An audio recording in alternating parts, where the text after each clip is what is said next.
Hello, lovely and wonderful students of literature. Welcome back to our exciting literature class. Today's class, we're going to be looking at the themes in G.M. Hopkins' BINSEY Poplars.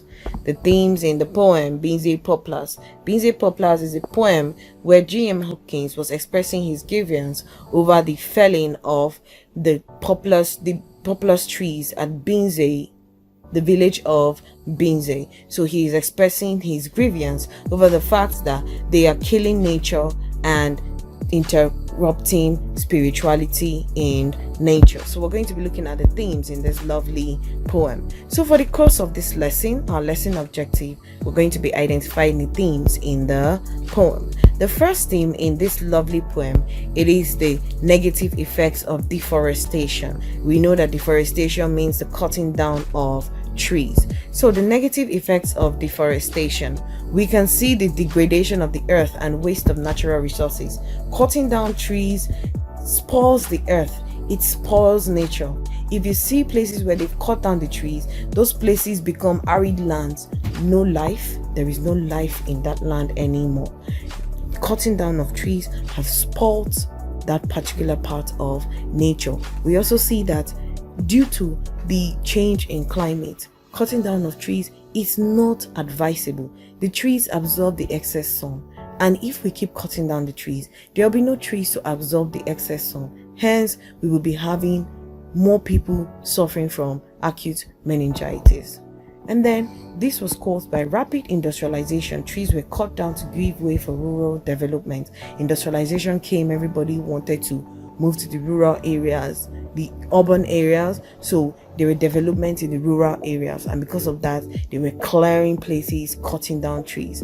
But you still have to plant trees. But in a situation where you're cutting and you're not planting back, you are destroying nature. Another theme we're going to be seeing in this lovely poem is the theme of lamentation. The theme of lamentation. As we can see in the poem,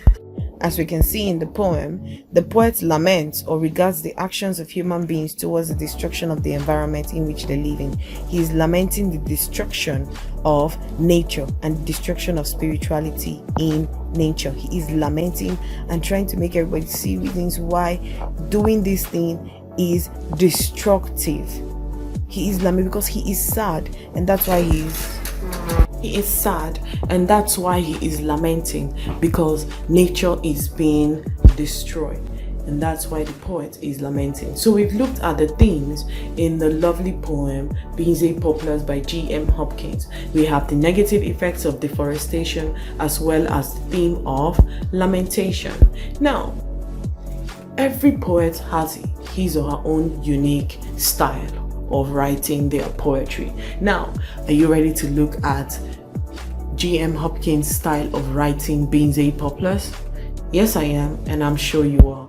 Let us look at the structure of the poem BINSEY Poplars. BINSEY Poplars has 24 lines divided into 2 stanzas. It is a 24-line poem divided into 2 stanzas, and it's a poem that carries within itself a peculiar and unique rhythm, tragedy, beauty, sensitivity, as well as tension. So it is a unique poem. It has a unique style. If you notice, there were some rhymes, there were some lines that were rhyming at the end. We had a rhyme scheme in some of the lines, whereas we saw some that were just free verses. That's why they were peculiar and unique, because of their unique rhythms, their unique beauty, sensitivity, as well as tension. So, lovely students, we have analyzed the themes and the style in this lovely poem BINSEY Poplars by G.M. Hopkins. So now we'll be looking at our usual evaluation. Discuss the theme of sacrilege in the poem. Discuss the theme of sacrilege in the poem. So, my dearest literature students, we've come to the end of our lovely class on the themes of G.M. Hopkins' BINSEY Poplars. In our next class, we're going to be analyzing another interesting poem. Until then, it is me saying bye for now.